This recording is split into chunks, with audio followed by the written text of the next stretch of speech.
Bienvenue à toi dans cet épisode. Aujourd'hui, je vais te raconter mon cheminement, comment je suis passée de la naissance de ma sorcière à cette CIO qui crée une école chamanique. Quel a été mon fil rouge pour que tu puisses en fait tout simplement comprendre les différentes étapes, que tu puisses éventuellement aussi t'identifier. Où est-ce que toi tu en es dans ton propre cheminement de sorcière? Parce qu'on est toutes et tous uniques avec un parcours, une voie rouge, en fait, un chemin spirituel bien unique. Voilà, donc ça va être une occasion de mieux me connaître aussi. N'hésite pas à me poser tes questions en commentaire. Je vais y répondre à la session d'information. On se voit le 17 octobre à 15 heures heure de France ou le 18 octobre à 13 heures heure de France. Je vais mettre le lien Zoom en dessous de cette vidéo. On pourra aller compléter simplement pendant cette session d'information. Voilà.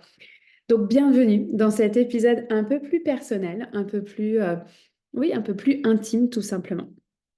Alors, l'histoire raconte euh, que j'ai toujours été hypersensible. J'ai toujours été hypersensible, sauf que je ne mettais pas les mots. Je n'ai pas du tout eu un environnement witchy, je n'ai pas été accompagnée dans mon hypersensibilité.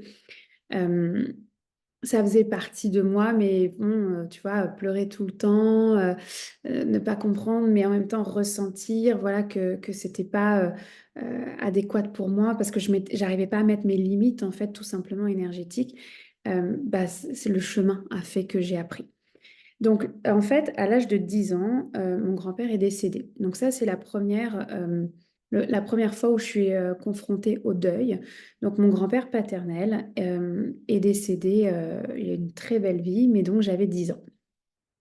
Et en fait, ma grand-père se présente dans ma chambre et il a un message pour mon papa. Et je le ressens, je le vois pas comme je te vois, mais je le ressens, je vois les contours, je l'entends. Je n'invente pas, j'ai 10 ans. Et donc je descends les escaliers, je vais voir mes parents pour leur dire, voilà, il y a grand-père qui est là, il a un message. Et ben on m'a envoyé balader, on m'a dit, non mais Laurence, arrête de répondre, de dire n'importe quoi, va te coucher en fait. Donc je remonte et je décrédibilise en fait ce que j'ai vu, ce que j'ai entendu, c'est pas normal. Et mon grand-père s'en va. Le chemin se fait, j'ai des visions qui commencent à apparaître. C'est simple, je suis en CE2, donc en troisième année pour le Québec. C'est une de mes premières visions en fait, et à l'époque je mets pas les mots. C'est que je me vois écrire un livre, je me vois au Salon du Livre à Paris, et donc de transmettre ce fameux livre. Alors, je n'ai pas encore écrit, finalisé mon livre, mais c'est en cours. Mais je vois ça et puis bon, je laisse passer. Lorsque je rencontre mon pouvoir de femme, donc quand je deviens femme, j'ai mes premières menstruations, ce qu'on appelle dans le jargon chamanique, c'est lune. Donc quand je rencontre mes lunes pour la première fois, j'entends, je canalise que mes enfants s'appelleront Anna, Raphaël, Gabriel. Mais d'une clarté qui n'a pas de sens, au point que tout le monde en riait en disant, bah, j'espère que tu vas trouver un mari qui va aimer ça. Mes enfants s'appellent aujourd'hui Anna, Raphaël et Gabriel et il se trouve que c'est une co-création et que mon mari adore ces prénoms. Mais voilà, à l'âge de 13 ans, je les reçois. Et puis l'adolescence, tu sais, avec toutes ces émotions, les hormones, la danse des hormones qu'il peut y avoir. Moi, je fais partie de la génération, tu sais, qui a écouté Charmed, Twilight, Buffy contre les vampires. Donc, j'ai toujours eu un intérêt pour ces films, ces séries. J'ai toujours eu des oracles. Mon premier oracle, je pense que je dois avoir 13 14 ans. Euh, Ça a toujours été quelque chose pour moi, ce côté un peu witchy. Mais j'ai eu très très peur en fait dans un voyage scolaire. Donc là, à ce moment-là, je suis en quatrième. C'est le secondaire 2 pour le Québec. On vit un voyage en Italie. Et à ce moment-là, il y a il y a comme une envie, un effet de groupe de et si on faisait voilà, la table tournante, voir si ça marche. Enfin, tu vois, un peu ce côté-là. Et donc, on est plusieurs à faire du spiritisme cette soirée-là. Et en fait, la table bouge. La table bouge et là je suis prise de panique en disant mais c'est pas possible. Donc ce que j'entends, je ressens, c'est possible en fait. Il y a comme une ouverture qui se fait à ce moment-là. Mais voilà, tout le monde est parti en courant, tout le monde a fait sa vie après, on n'en a jamais reparlé. Ma maman est tombée malade en 2000. Non, elle a toujours appelé ça son bug de l'an 2000. Elle a eu un cancer du sein métastasé au foie et elle s'est battue pendant 7 ans et demi. Donc pendant ces années-là, donc moi je suis ado, j'ai perdu ma maman, donc j'avais 21 ans, presque 22. Et et il y a cette envie à ce moment-là, face au deuil, de dire mais oui, mais est-ce qu'il y a quelque chose en fait après la mort? Parce que parce que j'étais jeune, parce que j'avais besoin de comprendre, j'avais besoin de mettre du sens en fait sur pourquoi elle avait vécu ça et pourquoi la vie me l'enlevait aussitôt. Mais je le redis, à cette époque-là, j'ai pas un accompagnement witchy, j'ai juste des oracles, un peu de spiritisme qui a été fait dans une soirée en voyage, c'est tout. Et, euh, et ma mère disait toujours qu'elle était une coccinelle porte-bonheur. On l'a enterrée au Québec, puisqu'elle vient de là, mais ma lignée maternelle vient de là. Et, euh, et en fait, le jour où on l'a enterrée, c'était en janvier 2008, le 25 janvier. On est dans une auberge avec ma famille. Et là, il y a une centaine de coccinelles qui est présente dans la chambre qu'on a réservée. Et donc là, tu sais, il y a comme ce début, ce rapport aux synchronicités qui démarre en disant c'est pas un hasard. On a beau me dire les coccinelles cherchent à être au chaud pendant l'hiver québécois. Non, ce n'est pas un hasard. Je ne crois plus en fait aujourd'hui, en 2024, je ne crois plus au hasard. Donc c'est une des grandes premières synchronicités. Les années qui suivent, je fais un burn-out professionnel. Je commence à prendre des soins énergétiques auprès d'un magnétiseur. J'avais jamais fait ça de ma vie. Euh, Puis j'avais toujours dit que j'irais vivre au Québec. J'avais 8 ans et j'avais dit à mes parents, mais je comprends pas pourquoi c'est maman qui a suivi papa. Tous les étés, j'allais au Québec, en fait. J'allais voir ma famille, j'allais dans les camps de vacances. J'ai été monitrice en Estrie, donc dans une des régions du Québec. Euh, j'ai toujours eu ce rêve profond que moi, j'allais vivre au Québec. Et donc, grâce à ce burn-out, je prends des décisions. Je prends des décisions à ce moment-là et je pars sur ma terre. Je pars au Québec avec mon mari et je redécouvre en fait ma lignée maternelle, ma terre de cœur en fait, ma terre de mes racines en fait, de mes ancêtres, d'une autre façon. Parce que quand on y va en vacances l'été, ça n'a rien à voir en habitant sur place. Donc j'ai vécu 9 ans là-bas. Et, euh, et là, j'ai tout ce chemin de la fertilité, de la maternité, de la parentalité qui est très challengeant pour moi. Je fais des fausses couches à répétition. Je vis un premier accouchement traumatique. Je vis un deuxième accouchement à la maison, donc une reprise de pouvoir pour moi. Et, euh, et en parallèle de tout ça, il y a la reconstruction de mon corps déjà, suite aux fausses couches, suite aux accouchements. Il y a la reconstruction de mon cœur aussi, d'être parent sans la présence de ma maman. Une connexion profonde avec mes tantes, avec mes grandes-tantes, avec mes cousines. Il y a vraiment ce cercle féminin en fait qui est là et qui me soutient. Et en parallèle de ça, il y a toute l'émergence de la femme sauvage à l'intérieur de moi. Je me redécouvre complètement. Je me redécouvre complètement à travers des cercles de femmes, à travers des retraites. Euh, il y a un appel profond de cette spiritualité, les nombres angéliques, les synchronicités, il y en a plein, c'est plus un hasard. Voilà. Et, euh, et de fil en aiguille, en fait, je rencontre plusieurs femmes médecines, je suis initiée au chamanisme. Et tu sais, je sens que c'est tellement profond à l'intérieur de moi que c'était là depuis toujours, mais je mettais pas les mots, en fait, tout simplement. Donc à ce moment-là, j'ai une de mes mentors qui me dit dans une retraite, qui me regarde droit dans les yeux et qui me dit mais Laurence, t'es une putain de sorcière. Et moi, je tremble. Hein. Ah, je suis une sorcière, moi. Ah ouais, ah ouais, moi aussi, en fait. Et il y avait vraiment cet effet de moi aussi, je suis cette sorcière avec son hypersensibilité, sa façon de voir, sa façon d'entendre. Et, euh, et mes dons se développent. À partir du moment où j'accepte que je suis cette sorcière, mes dons se développent sans crier gare, j'ai même envie de dire. Alors après, il y a eu des moments phares.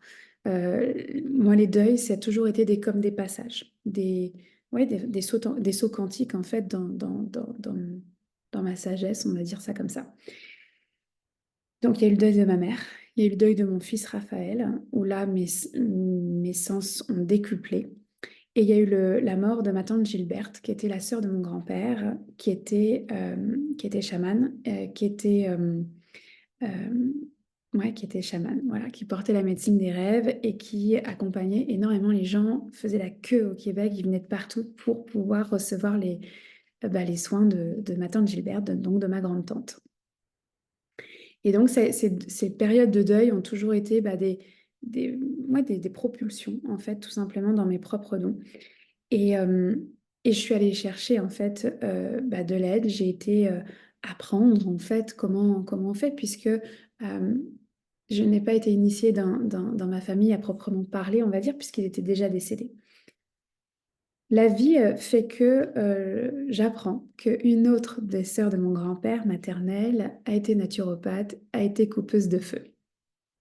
Et là, je dis ok, déjà j'ai changé de carrière, je travaillais en communication, puis après ça je suis devenue naturopathe, spécialisée en santé de la femme, fertilité, puisqu'il n'y avait pas mieux que cette colère qui me drivait d'être arrivée à être maman alors que j'étais condamnée à ne pas être maman. Si j'avais été capable, ça veut dire que tout le monde pouvait y arriver et j'avais cette colère qui me drivait. Et j'ai fait donc et je fais encore en fait de l'accompagnement en fertilité grâce à la naturopathie. Je travaille avec des médecins, j'ai vraiment eu ouais, j'ai une carrière en naturo que j'adore et qui me plaît. Mais quand j'ai remonté le fil de mes ancêtres et que là j'ai vu, ok, il y a une chamane, il y a une naturopathe, une coupeuse de feu, ce que j'ai aussi comme don, euh, c'est comme, ok, en fait, j'ai réembrassé les dons de mes deux grandes tantes. Est-ce que j'accepte de prendre la relève ou pas en fait? Parce que j'aurais très bien pu dire non, reprendre un job en communication, un 9 à 5, dans lequel j'allais pas être jugée pour mon côté sorcière, où j'allais pas devoir me dépasser avec mon leadership, ma détermination de dire mais en fait, si j'ai reçu ces dons, ces cadeaux et que j'accepte de prendre la relève, c'est que la mission, elle est bien plus grande que Laurence, mon ego et de ce que ça peut représenter. Et donc, le chemin se fait, j'accepte, je relève le défi d'embrasser les différents dons de ma lignée de femmes. J'accepte de prendre la relève. J'accepte, mais ça va avec une responsabilité. C'est pas juste ok cool, j'ai des dons quoi. Ça va avec une responsabilité, une éthique, une intégrité qui est hyper chère à mon cœur. Alors, je continue de me former, d'être initiée. Et, euh, et je reçois la guidance d'installer un tipi chez nous. On habitait à la campagne, dans les cantons de l'Est, donc près de Bromont, pour ceux qui sont au Québec. Euh, et j'avais un magnifique tipi où j'ai pu recevoir des dizaines et des dizaines de femmes et d'hommes sous ce tipi-là, qu'on a co-créé avec mon mari, qu'on a co-créé avec des amis. C'était une journée incroyable, l'arrivée de ce tipi. Mais ce tipi, il est arrivé parce que j'ai été guidée pour ça dans les rêves. Et lorsqu'on l'a installé, une semaine après, j'entends dans la nuit, Laurence, lève-toi et va au tipi. À ce moment-là, j'allaite. Je t'assure que j'ai pas envie de me lever. Tu sais, ce sommeil entrecoupé là, t'as pas envie de te lever. Et donc, je me recouche. Et je réentends dans l'oreillette, comme j'aime bien dire, tu m'as très bien compris, retourne, lève-toi et va au tipi. Alors j'arrive au tipi, donc je descends et je vais au tipi. Et là, en fait, je ressens la présence des 13 mères de clan. Donc ça, c'est une autre légende. La- Jamie Sams a écrit un livre extraordinaire sur le sujet. Donc 13 femmes, 13 mères de clan qui, à chaque cycle lunaire, ont un enseignement, une sagesse à transmettre pour justement calibrer celle qui devient sa vision. Donc, à partir de ce moment-là, en fait, moi, je calibre cette vision de l'école chamanique, je calibre ma mission, qui est beaucoup plus grande que juste de la communication ou juste de la naturopathie. Et je descends en 3 jours toute cette vision-là. Il y a du chemin à bâtir justement sa vision, parce que c'est cool de voir des visions, mais il y a un moment donné, il faut que ça soit concret, il faut qu'on bâtisse dans la matière. Donc ça prend du temps de bâtir, de oser, de dire, ok déjà, dire publiquement je suis une sorcière. Ensuite de ça, lancer une chaîne YouTube, et je me liquéfiais sur place. lancé une première cohorte, puis affiner avec la deuxième, puis la troisième cohorte pour dire, OK, cette année-là, le lancement de cette école chamanique, il n'a jamais été aussi doux. Cette année, en 2024, c'est vraiment tellement posé, tellement ancré. Cette vision, elle est plus grande que moi. Et oui, je suis convaincue que mon parcours de vie, d'avoir été en communication, d'avoir été en naturopathie avec tout ce savoir-faire des plantes médicinales, ont permis de devenir la CEO qui a dit OK, j'accepte, je prends la relève. Par contre, je le fais à ma façon. Je trace ma route à ma façon et je retransmets ces enseignements-là. Je ne veux pas en fait que lorsque je vais disparaître, il n'y ait plus rien, il n'y ait plus aucune trace en fait pour mes enfants, mais aussi les 7 générations futures. Tu sais, d'avoir été cette fourmi, d'aller chercher des enseignements à gauche et à droite, de rencontrer des hommes médecine, des femmes médecine. Certes, il était nécessaire ce parcours pour être cette CEO que j'ai choisi de devenir, cette business witch, comme j'aime bien dire. Mais est-ce que j'aurais aimé apprendre auprès de mes lignées, auprès de ces femmes qui elles-mêmes étaient chamanes, naturo, coupeuses de feu? Évidemment que la réponse est oui. Évidemment que ça aurait été plus simple. Évidemment que ça aurait été doux, ça aurait été de l'amour. Mais ça n'a pas été mon chemin. Donc, cette école chamanique, bah oui, j'embrasse à la fois mon identité de sorcière, j'embrasse à la fois mon identité de chamane, toutes les cordes que j'ai à mon arc, en fait, finalement, il y a le chamanisme, il y a la naturo, il y a la com, il y a tout l'aromathérapie, les huiles essentielles, il y a toutes ces cordes qu'on ramasse au fur et à mesure de son chemin et qu'on met dans son baluchon et qu'on dit, bah voilà, moi je veux servir, en fait, je veux révéler les sorcières de ce monde pour qu'elles et ils co-créent un monde meilleur, que chacun fasse sa part. Et pour ça, ben voilà les outils qui sont à disposition. Et j'ai voulu créer cette école chamanique puisque ça permet de rassembler, ben oui, tous les enseignements, faire du mentorat, accompagner les sorcières dans leur hypersensibilité pour se révéler déjà à elles-mêmes et ensuite de ça peut-être dans une voie professionnelle si c'est la tienne. Donc voilà le chemin de la petite Laurence qui n'est pas validée dans ce qu'elle a vécu, dans son mais qui sait qu'elle est hypersensible, à cette CEO d'une école chamanique. Évidemment qu'il y a eu plusieurs moments, il y a eu plusieurs souvenirs, il y a eu plusieurs momentum, donc des moments sacrés qui se sont passés. Les deuils en ont fait partie, mes premières règles en ont fait partie, tout en a fait partie, évidemment. Aujourd'hui, la façon dont je le ressens, c'est j'ai un flash vraiment comme un temple, un château, euh, dans lequel on rentre et qu'on dit, OK, j'accepte mon hypersensibilité, j'accepte mon côté witchy, mon intérêt, puisque je vois que ça me crée de la joie, je vois que ça me nourrit, ça me fait du bien. Alors, OK, j'ouvre la porte et je vais voir, en fait, je vais explorer. Et c'est là où, en fait, tout le cursus de cette école prend tout son sens. C'est que tu as l'année chamanique qui est vraiment l'introduction, le préambule pour cette femme ou cet homme qui sait qu'il a un côté witchy, mais que, tu vois, c'est comme pas...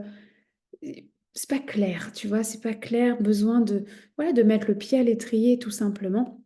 Et dans ces cas-là, l'année chamanique, bah, c'est l'introduction, le préambule, l'entrée finalement de ce château, de ce temple, pour pouvoir mettre un pied dedans et dire, OK, apprendre cet enseignement chamanique pour aller révéler cette sorcière, ce magicien qui est à l'intérieur de soi, et en même temps de pouvoir dire, OK, je me reconnecte aux éléments d'une autre façon, j'apprivoise mon feu, je navigue avec mes eaux intérieures, avec mon hypersensibilité. Ça, c'est vraiment pour moi l'année chamanique.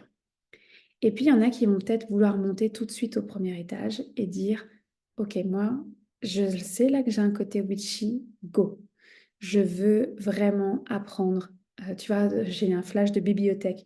Donc, d'aller dans la bibliothèque et d'aller apprendre ces savoirs ancestraux, j'ai presque envie de te dire de les réapprendre parce que probablement que si ça pétille dans ton corps, c'est que tu les as déjà appris dans une autre vie.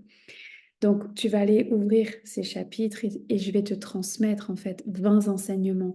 Je vais t'accompagner avec 20 mentorats, des voyages, des canalisations individuelles pour justement développer cette hypersensibilité, développer ta pratique personnelle, que tu puisses voyager avec tes alliés, que tu puisses parcourir la route médecine, te sentir solide en fait avec cette identité qui fait partie de toi.